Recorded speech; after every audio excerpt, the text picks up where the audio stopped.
The name of the podcast is The Big Questions. And the biggest question of all, the first question I ask all of my guests is, who are you? Isn't that the quintessential question after all? Well, the answer is I'm an anthropologist by training. I'm a mom. I'm a grandmother. I own a publishing company, all of those things. I was at a conference some years ago and discovered that it was a conference for, originally started for transmasculine people, but has expanded since then. But one of the things I discovered in the sessions is that people would stand up and declare themselves. That is, they would answer that question, who are you? They would say, I'm this orientation, or I'm, whatever. And I found myself feeling muzzled in that situation because I had never been required to declare who I am. People just take me at face value. So it's an interesting challenge to tell people who you are. And I think we define ourselves by what we do or what we've accomplished in our lives. And, maybe there's some other way of answering that question, but I can't find it. Yeah, it's a tricky one. And I find that people either go on this very long story when I ask that question, or they are very straightforward and they just kind of state the facts. And I think there's no right or wrong answer. It's just an interesting question to pose because the way people answer tells you a little bit about them as well. So I find that an interesting place to start. Yeah. But just for logistical purposes, your name, and you already kind of gave us your trade, but maybe a little bit more background into where you come from professionally and how you've come to do what you do today. Well, my name is Margot Wilson. I could tell you a whole long name story if you'd like to hear that at some point. I'm trained in anthropology. I did my undergraduate and master's degree at the University of Toronto, then went off to Southern Methodist University in Dallas and did a second master's degree and a PhD. Then fortuitously came to the University of Victoria, and I was there for almost 30 years teaching anthropology and doing administration. And after I retired, or actually just before I retired, I fell into this opportunity to start working with the transgender community and with the LGBTQ plus community more broadly, doing research and writing, and then ultimately becoming a publisher.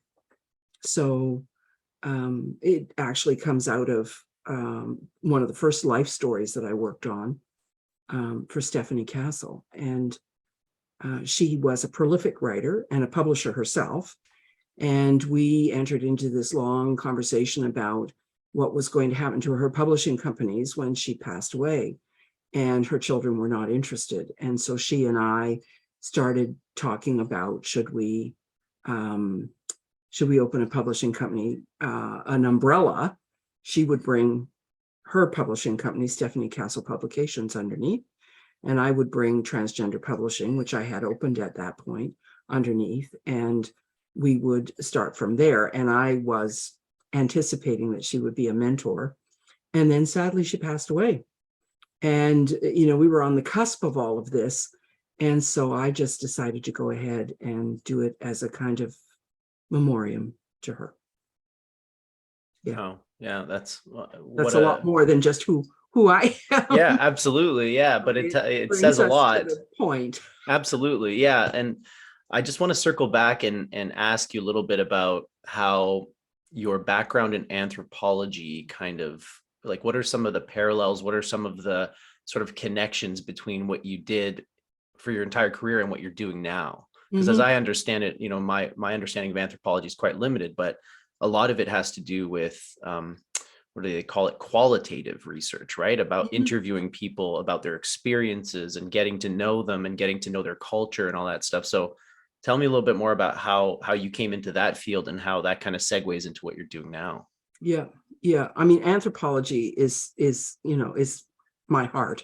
I loved anthropology. I have a memory of one of my teachers in grade school. I might have been grade 1 or grade 2, holding up a book with a picture of Tutankhamun the Egyptian king on the front cover. And it was just like, oh my gosh, this is great stuff. I love this.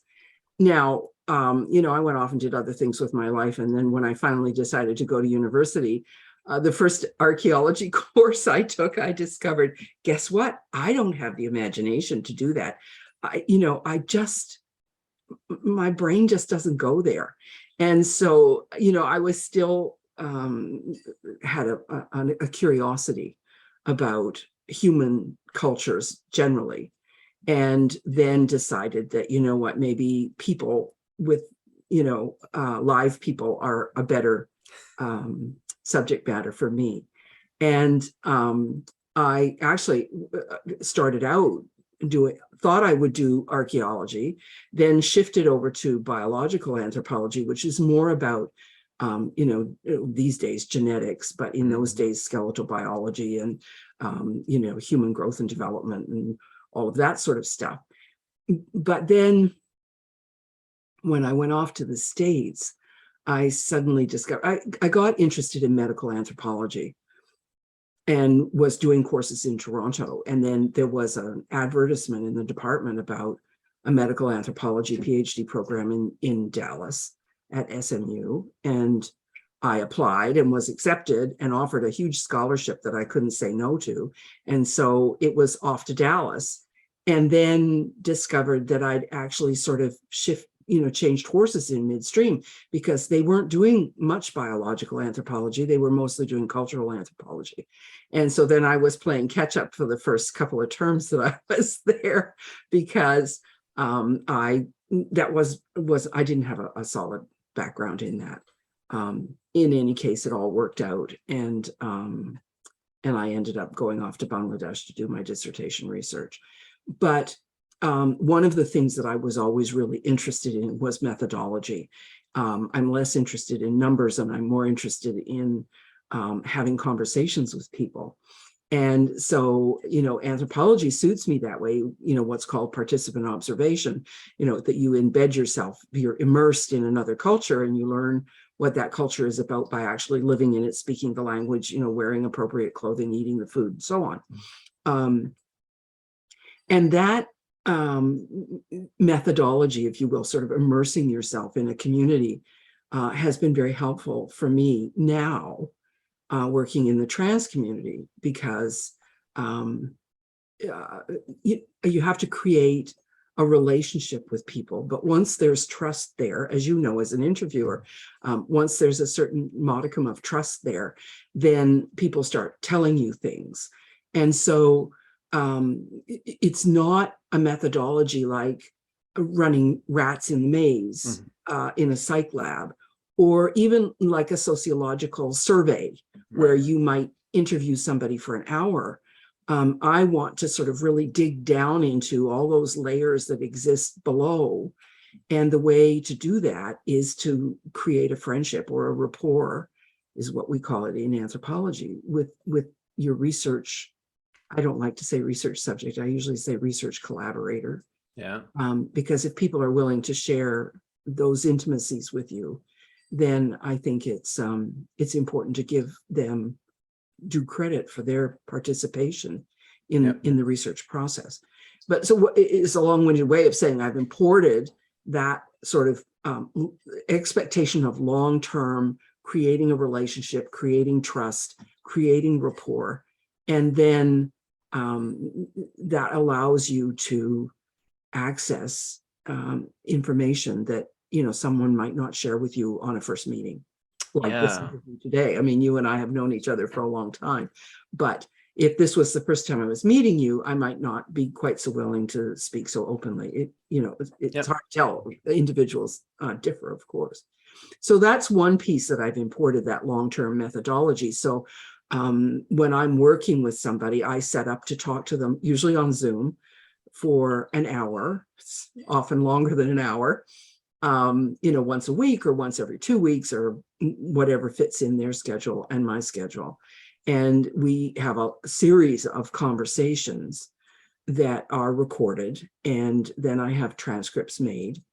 And eventually all of that data will go into the archive at the University of Victoria, the Transgender Archive. So you're documenting these research partners, you're documenting their life histories, and it's going to be archived at the University of Victoria so that Correct. those stories live and continue on Yeah. generation to generation. And they'll be there, they'll be available, 25, 30, 100 years from now, to future researchers who want to go back. I mean, when I'm done with the data, when I've produced a book based on that information, there's still all kinds of other stuff. There's, discussions about the weather and the political situation. And, I mean, these research relationships turn into friendships, long-term friendships. And there are people whose books I published, a year or 2 years ago, and we're still talking on a regular basis because it's turned into a different kind of relationship. Yeah. Wow. I think it's an interesting spin on the anthropological methods that I learned, that you need to immerse yourself in a culture for a long period of time. Traditionally it's a year. So you go off to somewhere and you live in that culture for a year and integrate to the degree you're able to, and experience it on a sort of personal level.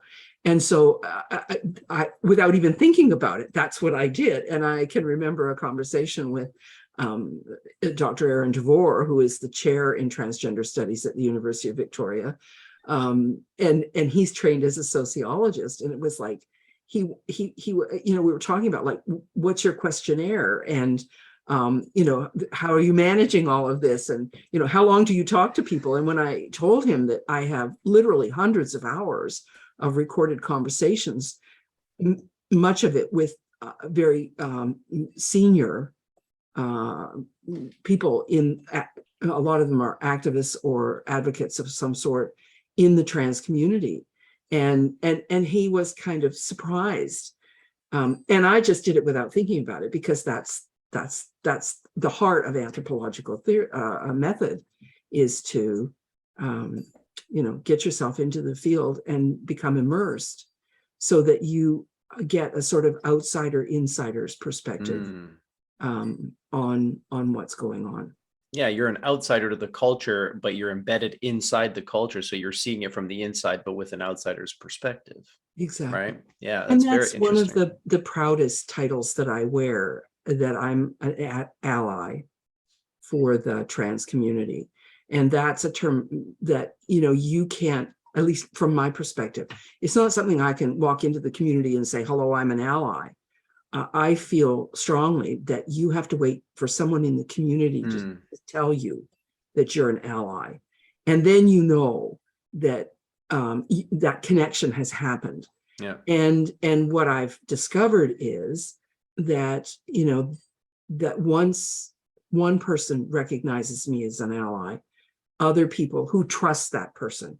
So you get this sort of snowballing thing happening. And that's what I'm beginning to see now. In the beginning, I was recruiting authors. Now people are contacting me and saying, and then I'm trying to figure out what are the relationships between the people who are contacting me and the people that I already know. And it's in some ways it's a tight-knit community. It's like any community. In some ways it's very tight-knit. In other ways it's very diverse. Yeah. And you talk about embedding yourself in these cultures as an outsider and building trust. I mean, those things go hand in hand, right? The only way that you're going to be allowed into a culture is if you are trusted by the individuals that make up that culture to a certain extent. Otherwise, you're gonna be kind of kept on the outs. So in terms of methodologies, if you will, I don't like to call it that because it's almost like too clinical, but like what's your method for gaining trust, whether it's with the trans community, whether it's with when you were embedded in Bangladesh and you were there for a year, sort of how do you gain the trust of the people that you're trying to capture their stories? That's a really great question. There are a whole bunch of very subtle things that happen. I mean, I'm a pretty open person. I don't have any real secrets. And I think that maybe comes across to people. I'm honest, and I tell people the truth. I don't, I'm not going to mislead you. Right. And I also think that you have, as an anthropologist, you have to be prepared to spend a lot of time. When I used to teach methodology at the university, and one of the things I would say to my students is, you can count on this. You will get your best information just as you're getting ready to leave the field. You have this long, slow buildup of creating trust. People get to know you. You're consistently there. They say, oh yeah, here she is again. That strange woman from Canada who just won't go away. And then when you get to the end of your stay and everybody knows you and you've been there for a long time, a year, let's say, and you announce that you're leaving, that's when people start telling you all the really good stuff that they don't want you to miss. So count on that. So I really sort of see that creating of trust and rapport as a long, slow lead up. Now, what happens is, as I said earlier, once there are a sort of critical mass of people in the culture, if you allow that term, or the community, who trust you, and other people see that, then it starts to roll on itself, and it snowballs and gets bigger and bigger. And so then your connections go out. Oh. What is different, I find, doing life histories, is that at the point that someone decides that they're going, most of the time, when someone decides that they're going to tell you their life history, they are committed to that and they jump right in. Yeah. So it's like, it's making that decision. I mean, in an anthropological, a traditional anthropological setting, the people you're studying don't have a choice. You Right. just arrive and say, ta-da, here I am, I'm going to study you. Well, I mean, they could reject you. That can happen. But the life history is just a little different, because once someone makes that decision, yes, commit to, I'm going to tell you my story, or approach me and say, can you help me tell my story?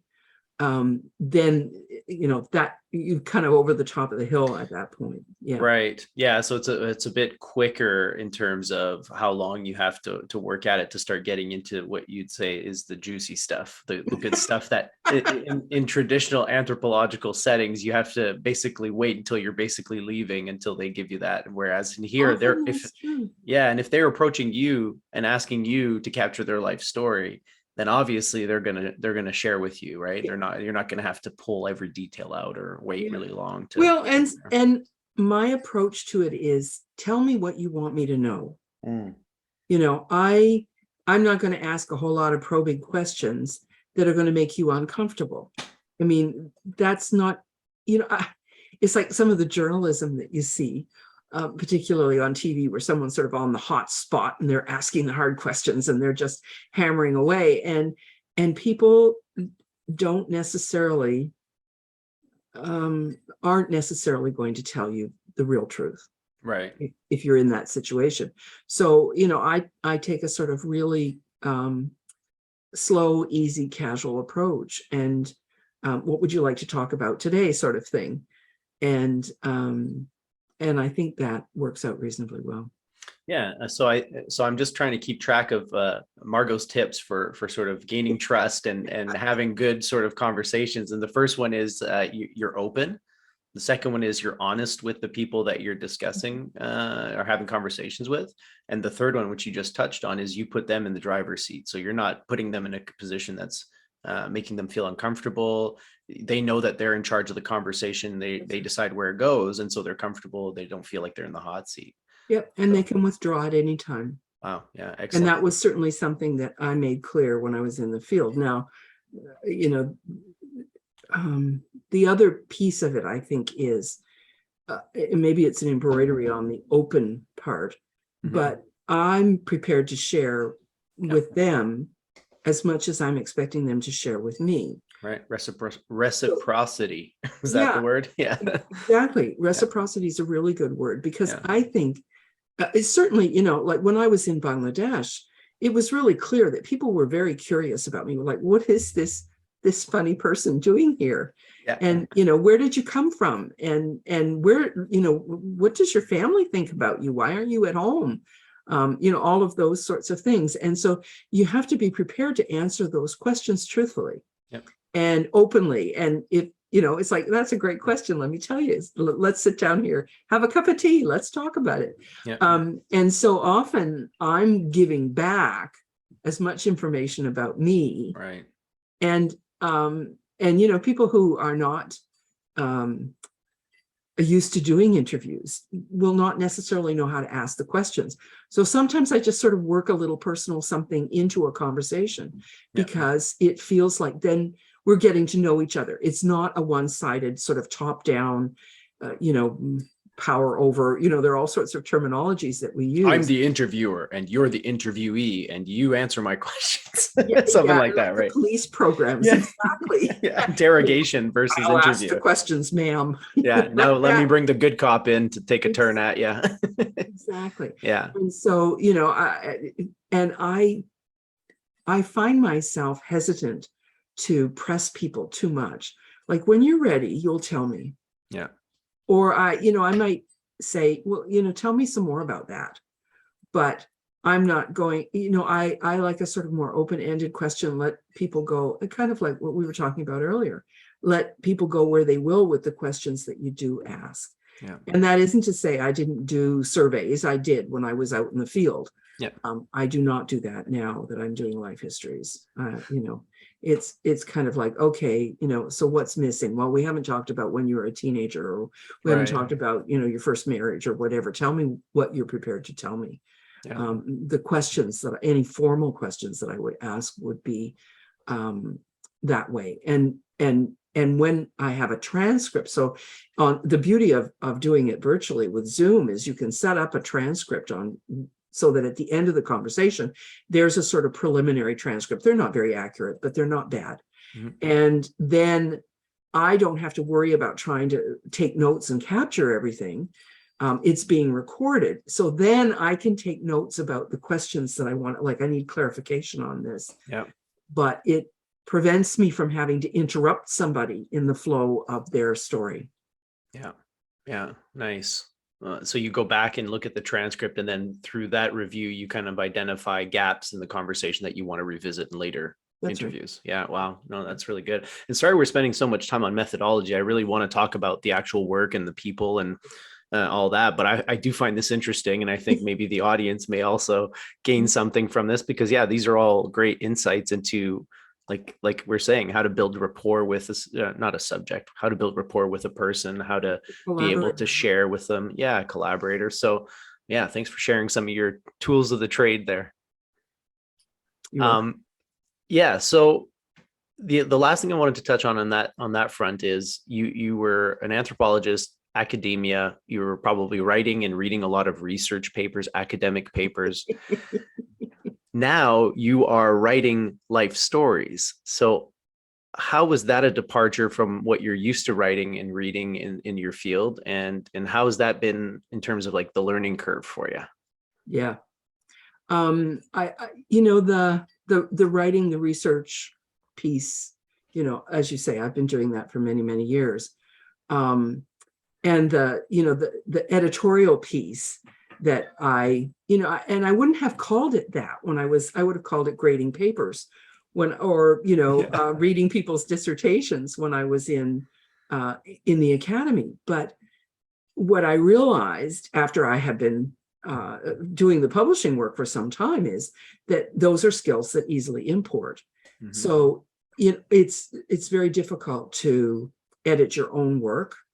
I think I've had many years of practice, but I often collaborate with someone or have someone else read what I've written, before I go to publication. When I'm working with a trans elder, then we're going back and forth. And so I have a sort of, a beta reader, if you will, so that we make sure that at the end of it, this sounds like whoever is telling the story.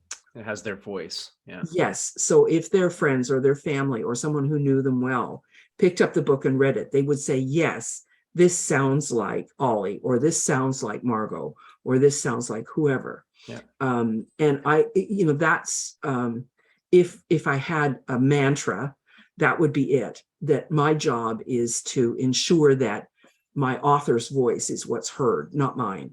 So it shouldn't be their voice with mine superimposed on it. I mean, I'm a bit of a stickler about punctuation and grammar, but even that I negotiate with each author individually, because, and I've had one situation where the author actually asked me to write a preface to the book, and this particular author was quite insistent that we use some non-standard spellings. And in the end, I just put a little note at the end of my preface that said, after much negotiation, this is what we've agreed on, because I don't want someone to think that I don't know how to spell that particular word. But, the author, that's fine. It should be the way the author views the world, not my view of the world. Yeah. So those now the most important grammatical question I'm sorry, I have to ask you now, because I'm a stickler as well, and I have to know, Oxford comma or no? Yes. Thank you. Thank goodness, Margot. I was going to say, like, we're related, so I can't disown you. But if you had said no, I think it would have changed my view of you for life. So glad to hear you say that. What I have to say is that I'm mildly dyslexic, and punctuation is really important to me, because that's the only way the words make sense. So I actually read the punctuation as well as the words. I can't, speed reading, you read down the middle of the page. I can't do that. It just, nothing goes in. So I read every word. It makes me a hell of an editor. But on the other hand, Oxford commas are absolutely de rigueur, because without them, those lists of things don't make any sense to me. Yeah, you can often get into some strange conundrums if you don't use it. And it's like, I've seen some examples online, and it's like, this is why we use the Oxford comma. You get, long sentences. Yeah. And sometimes they're appropriate, but sometimes, just an extra comma in there would help. I used to say to my students, if I read the sentence once and it doesn't make sense, I presume that it's me, because I know I'm dyslexic. Right. I scramble things up. And if I read it the second time, it doesn't make sense, then I start having a question mark in my head. Yeah. And if the third time I read it and it doesn't make sense, then I'm going to write something in the column that tells you that this is not right, or I'm going to start punctuating it for you, one or the other. So, I had no idea that those skills would transfer so beautifully into what I'm doing now. And as I say, in the beginning, it was me recruiting people to work together to collaborate on the writing, telling their life stories. Now, I would say I haven't recruited an author in a very long time. People are coming to me and saying, can we work on this together? I heard from so-and-so that you're doing this. Or I have a manuscript and I'm looking for a publisher. And because the company is called Transgender Publishing, if you Google, where can I publish my transgender book, I come up on the top of the list for the most part. And so I've shifted, not completely away, but partially away from only, researching and writing and publishing my own books on, other people's lives, obviously, to accepting manuscripts from other people. And sometimes they've been edited and sometimes they haven't. And so that's where that editing piece comes in very strongly. Right. Yeah. So your business has evolved since it started. And so let's start at the origins of it. You were doing through Anthropology, you got linked up with some trans elders. And I think this is kind of key information. You're not just interviewing trans people, you're interviewing like the OG trans, like the original, like people that were transitioning before it was mainstream, before people knew about it, before it was a conversation that was being had in the sort of public square. And so tell me a little bit about that, because I imagine those individuals, it's crucial to capture their stories, first of all, because if it hasn't been captured, that information, those experiences are just going to disappear. So, That's right. but yeah, so what was like, what was the most sort of revealing thing that you've learned from some of these elders that you maybe didn't know before or weren't aware of before? Well, I think that, let me go back a bit and explain how it evolved. Mm-hmm. So it grew out of the Moving Trans History Forward Conference, which is held at the University of Victoria every second year. Yeah. And the last morning of the conference, there was a panel called the Pioneer Panel, and there were 4 or 5 senior trans people, some of whom had transitioned some time ago, some of them more recently. And I sat there in the audience and I just thought, oh my gosh, you know, by definition, these elders are going to leave us. And exactly what you said, these stories are going to be lost. And, you know, I've been working at that point in my career, I have been working on women's narratives for a very long time. And so after the panel, I went up to my friend Erin and I said, you know, this is a conference on history, and it's supported by the archive, the Transgender Archives, and you know, these people are going to leave us by definition, and what to do. And you know, I've got the training and the background and the interest, but I'm not a part of the community. And Erin just said to me, you know what, just go talk to them. So I snuck up to 3 people on the panel and offered them my business card and said, you know, would you like to collaborate on, you know, writing your life story? And I was expecting to say, you know, I'll follow up with you in a week or 2 and see, you know, give you some time to think. And no, all 3 of them said yes on the spot. And then there I was, sort of feeling like, oh my gosh, what have I done? You know, bit off more than you could chew. Yeah. Exactly. So I started, as you know, we've talked about my methodology, made arrangements to talk to each of them, you know, every week or so, and to record the conversations. And then, you know, we're going to move forward. And Stephanie Castle was the eldest of the elders, and she was almost 90, I think, at that point. I met her in the spring of the year, and she turned 90 in December. And so I felt as though that was where I really needed to put my energy, and I'm so glad that I did that, because, you know, as you know, she passed away 2.5 years later. But we started this conversation, you know, in the evenings, and she, you know, she is my mentor. I was expecting that, and she, you know, Thursday evenings at 9 o'clock was my time with Stephanie, and every Thursday evening at 9 o'clock. I think about her, because, you know, that call is not happening. And I miss her. I really do. And the company, the Castle Carrington, Castle is Stephanie's maiden name. Yeah. Carrington is my mother's maiden name. And it sounded good together. And so that's what we decided on. Yeah. And I did inherit her publishing company after she passed away. Her children indeed were not interested in that part of her life. I think I've gotten off in the weeds somewhere, somehow. No, not really. No, I think I'm interested to hear, you know, maybe you can give us just a brief, because I know these 3 individuals that you started with had very interesting lives, obviously. So I don't know if you want to share a little bit about Stephanie, since she was your mentor and you know her very well, obviously. So, you know, what was her story like? Just a general summary. Like, she had a lot of interesting things happen in her life. She was a fascinating woman. Her book is called The Girl in the Dream.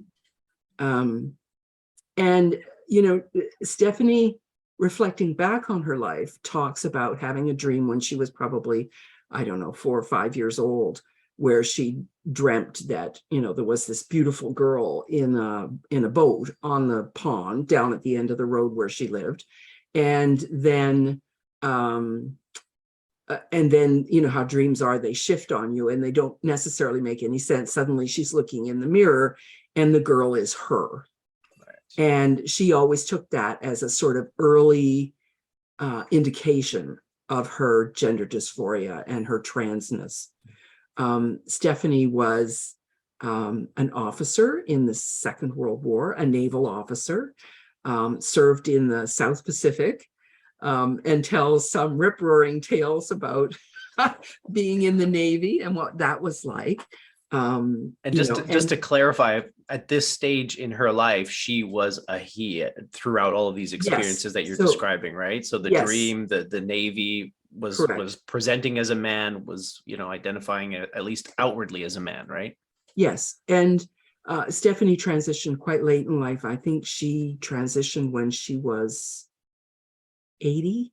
Wow. Maybe. But for all those years, I mean, from the time 75. she was little, she had that dream. So for 80 years, or not, maybe 70 years of her life, she was grappling with this dysphoria, right? Yeah. And this is very typical of the stories that I hear, particularly trans women tell, that they were suppressing that feeling of femininity, that they were punished for it, that they were ostracized for it. They were told, you know, you're not a girl, you're a boy, and you grow up to be like your daddy, and you know, please just get in line, you know, get on the straight and narrow. That's a very typical story. And one of the interesting things about it is that very often that leads to almost a hypermasculinity, in the sense that, you know, these people become fighter pilots or saturation divers or surgeons or fighter pilots, or you know, they join the military. They jump out of airplanes. They prove how manly they are. Arts. Exactly. And it's this constant fight against that feminine part of themselves. And, you know, I think society is more accepting these days, but I tell you what, if you're growing up, you know, Stephanie was born in 1925, I think. So, you know, in the early parts of the 20th century, it was not a good time to show any weakness at all. And yeah, she has a great love of the ocean, of anything marine, anything maritime. And that was the other side of her personality. You know, her male side was very much involved in marine insurance. And at one point she was a partial owner of a tugboat company. You know, she loved the water. And when I would go over to Vancouver to visit with her, we would pick her up and take her down to Steveston and just sit beside the water and have something to eat, because even at 90 something, she loved the ocean and she loved ships. In fact, I have a huge library, for lack of a better word, of photographs of ships that she's taken. I'm talking about thousands of photographs. Wow. And her children just, you know, said, take them. And I feel a responsibility working with the archive that these photographs should be somewhere where they would be appreciated. So yeah, it's on my very long list of things to eventually do, is to contact the Maritime Museum and see if they're interested in it. Or if there's someone who is a military historian who would be interested. You mentioned a few times that Stephanie's family, you know, wasn't interested in certain things, and so was there a rift between them, or is it just that they didn't want to hear or talk about the sort of trans aspect of their father, right? Yeah, I think to a certain extent that's true. I think they were accepting, and they were willing to have Stephanie in their lives, but that's good. It was difficult for them.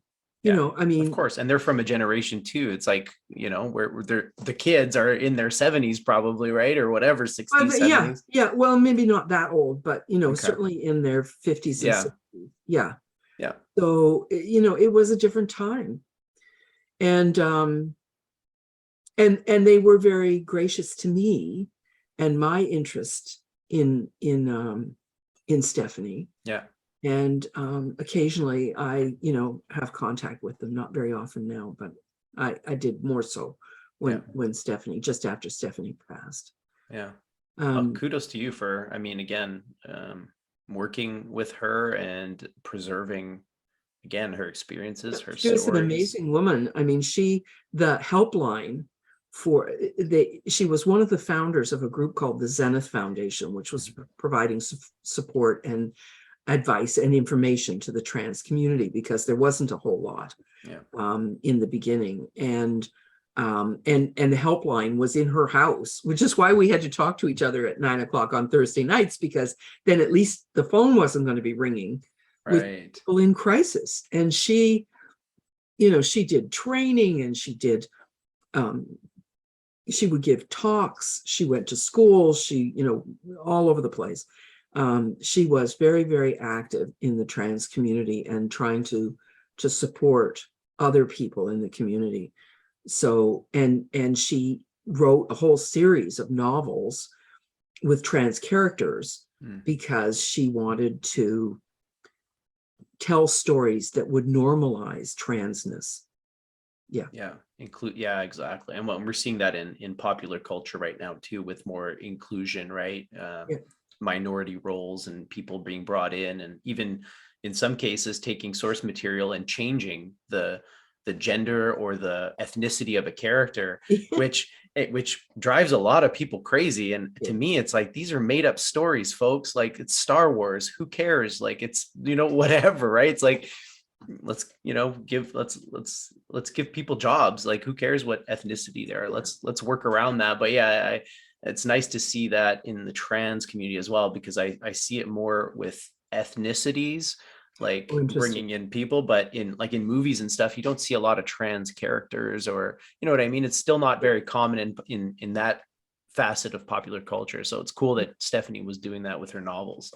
Yeah, it's starting to happen, but it's difficult. And I hear from other authors that they either can't find a publisher, or they have been asked to change their characters to be cisgender heteronormative characters rather than LGBTQ plus characters. Wow. Or if they're already an established author, sometimes the publishing companies are dropping them. Wow. So that's stunning. And here you are waiting with open arms. I mean, you're not only are you open to those types of stories and characters, that's your niche. Oh yeah, it's what you do. You're giving a publishing house to people who don't have a voice. Like, incredible. So I don't want to skip over, because you've been doing this for how many years now, the publishing, the transgender publishing? I opened the company, officially opened in the summer of 2017. And the first publication was Stephanie's book, which came out in spring of 2018. Yeah. And then I republished one of her books, and then published a book from an author I had recruited at a conference. Yeah. It was a translation from the Dutch. He had already written his published it in Dutch.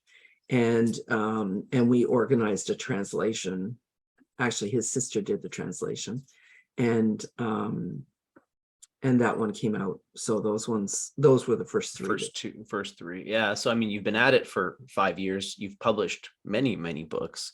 But I want to fast forward a little bit. How many? 40. Wow, that's incredible. It's about 40 now. Wow. Yeah. I remember the first couple took a while, and then once you got those out, it started to roll. Hey, it did. That's really what happened. I mean, there's that long, slow lead up, and then all of a sudden things start to cascade. Yeah.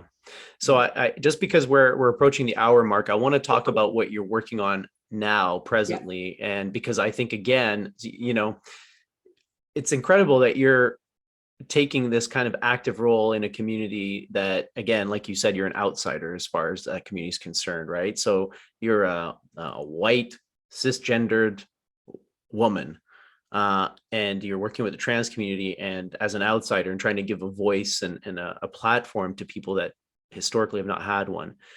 And so, as if you couldn't get already sort of helping one sort of disenfranchised minority. So now tell me about kind of the next avenue, or the current avenue that you're in right now, because it's still trans community, but you're going kind of almost one step further to, yeah, I don't know. How would you describe it? Well, I think snowball is the word. I mean, it started with Stephanie. I mean, so I, met Stephanie, started working with her, and then she introduced me to some of her friends. And, they were working on their life stories or they were doing something else. And that sort of rolled out. One of the other people that I met that day on that panel was Jude Patton. And, Jude is he's like my brother now. We talk regularly, and Jude has introduced me to all sorts of people. Jude is a networker par excellence. And he, if he doesn't know somebody, he goes out and gets to know them. I mean, that's the way Jude is in the community. He, transitioned many years ago when he was quite young. He calls himself an out and proud trans elder. And, those are the words that really suit him. And he has done the same thing, introduced me to people who have introduced me to people who have introduced me to people. So that's kind of how the snowball works. Now, one of the people, I'm really excited about this stuff. One of the people that Jude introduced me to, Jude decided that he wanted to put together a series of volumes. Well, actually, we started with one volume on aging in the trans community. And Jude is a huge advocate for the aging trans community. And because they face all the problems of the rest of us who are aging, but they face other problems as well in terms of, healthcare and disclosure of their situation and so on. And the bias and the helplessness that sometimes people have in the face of that bias that, particularly if you're seeking medical care and people are looking at you strangely or behaving in a way that's inappropriate. Anyway, Jude and I agreed to edit this volume together. And so Jude started reaching out into the community for other elders and has just been extremely successful. We've got 2 volumes out. Having expected to start with one, we've got 2 out. Another one on its way, maybe out before the end of the year. We're not sure yet. One of the people that I met through Jude was Charlie Burton. And Charlie is just this amazing man, African-American, lives on the East Coast in the US, and had this incredible story to tell. And Charlie's book actually is called The Boy Beneath My Skin. It just came out last month. And Charlie's story is so poignant. And I was talking to someone about it the other day, and I said, it'll make you cry. I'm telling you, because I'm a tough old bird. I don't cry easily. And it made me cry. Wow. So, it's really, and it's done in a very interesting way. Charlie, not only is he a trans man, but he's a recovering alcoholic. He's recovering also from drug abuse. He's recovering from early childhood abuse, trauma, lots of trauma, and so the book reflects that. So the start of the book is writing that he did, as he says, when he was still drinking and drugging, and then the second part of the book is a therapeutic journal that he wrote when he went into therapy. Third part of the book is a blog that he wrote when he was transitioning. And then the last part is a sort of series of AA meeting, transcripts from AA meetings, some other writing that he's done. He's going to Morehouse College, which is a historical Black university. And, he just, the growth in his life. And Charlie, again, the snowball, Charlie has been introducing me to other Black trans leaders in the community. And that is just rolling out this really interesting series of stories, because there's not much out there. There wasn't much out there for trans elders, right? And now you're, again, like, that's what I was trying to get at with my question. I was fumbling with it a bit, trying to word it properly, but it's like you're giving voice to a minority that historically had no voice, and now it's like double, right? Because it's like it's trans, it's elder, but it's also African American, Afro-Indigenous, however you want to term that. Yeah, people of color. So it's like, this whole thing of intersectionality, right? you've got all of these intersecting points now, and you're giving voice to a segment of the population that has basically been unheard for their entire existence to some extent, right? I mean, it sounds like Charlie is quite vocal and eloquent. I'm sure he has been heard, but not in this format. That's really only recent. Yeah, it's only recent. I mean, that's been in the last couple of years. I mean, I think you know, when Jude and Charlie first started talking about Charlie writing a piece, I mean, Charlie writes beautifully, so it wasn't an issue for him to write a piece. But if you go back and read that piece in the Transgender volume, the tone is a little different. Charlie was in a different place then. right. It's only in the last couple of years he's been awarded, you know, outstanding Virginian. He was put on the governor's, you know, LGBTQ advisory board. You know, he got into Morehouse College. It's like all these wonderful things are cascading for him in the last couple of years. And it isn't that he wasn't working hard before that. He was, but I think his profile was much lower. And now all of a sudden, you know, people know who Charlie is, which is wonderful. And it sounds like he was working hard before, but he was working hard on himself, right? Like you were saying, he had, you know, different, you know, substance abuse issues and things of that nature. And so as he continued to work on himself and his own issues and started to kind of conquer some of those things, then all of a sudden everything else starts to shift and come together for him. Right. And then of course you're there as well, you know, collaborating with him. So I hope to interview him on this podcast in the very near future. Right. But yeah, again, so I have to ask you this, and we don't have to include it in the podcast, but I have to ask you what your thoughts are on this. Okay.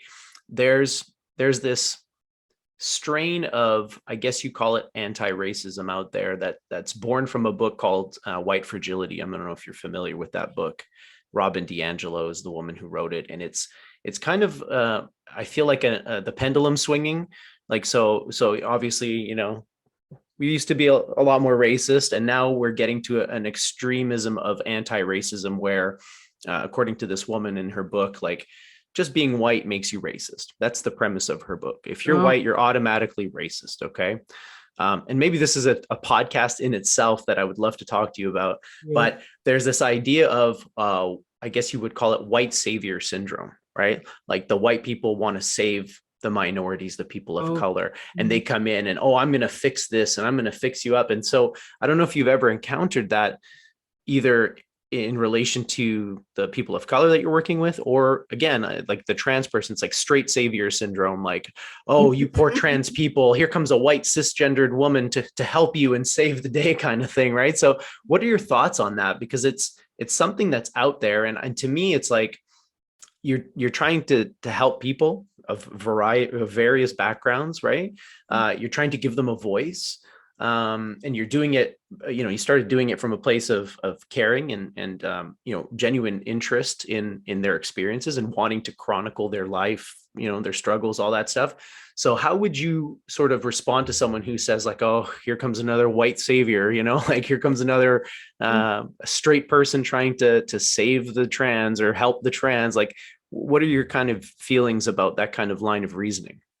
Well, it makes my brain go off in all different directions when you ask those questions. So maybe it's a totally separate podcast that we plan and think about ahead of time. Here's what I think. I think that my anthropological methodology has set me well and kind of brings us full circle again.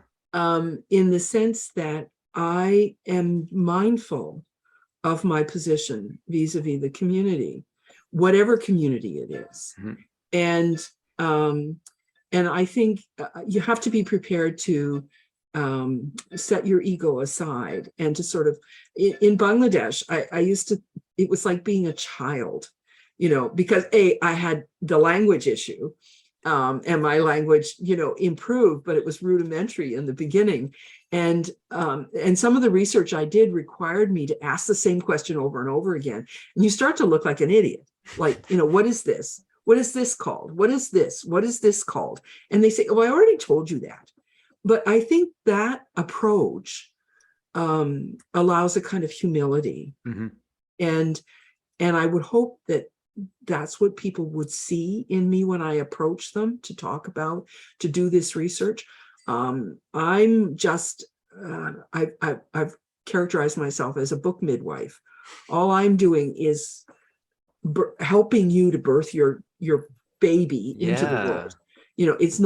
It's not my job to tell you how to do it or how you should tell your story or Yeah. to impose my voice on it. And to the contrary, you go to great lengths to remove your voice from it, as you said earlier, which is, again, incredible, right? You're trying to, your job is to not be seen, essentially. At the end of it, it's like people that can't even tell that you were involved. It sounds like that person's authentic voice coming through.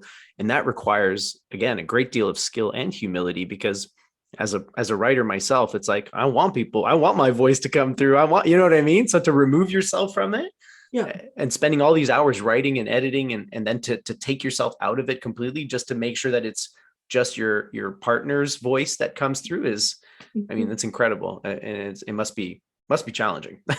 Well, sometimes it is, I must admit.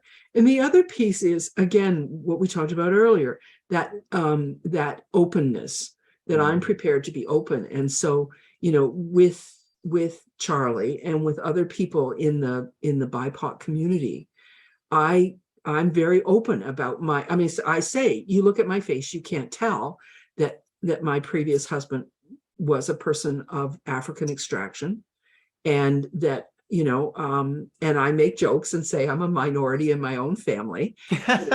Yes. If there's True story. and my 4 children, I mean, we make jokes about this when we go out together. I mean, people are going to presume that I'm your mother, not my daughter's mother, as our complexions don't match. And Candace and Mikey are our partners. They're husband and wife, even though they're brother and sister. Yeah, people always assume. Yeah, exactly. People make presumptions. Yeah. And I find it frustrating that people look at my face and they make a presumption about who I am, and they don't know that there are people of color in my family, and that my previous husband was a person of color, and that that gives me a different view on the world than what my face might tell you, or if you saw me with my current husband.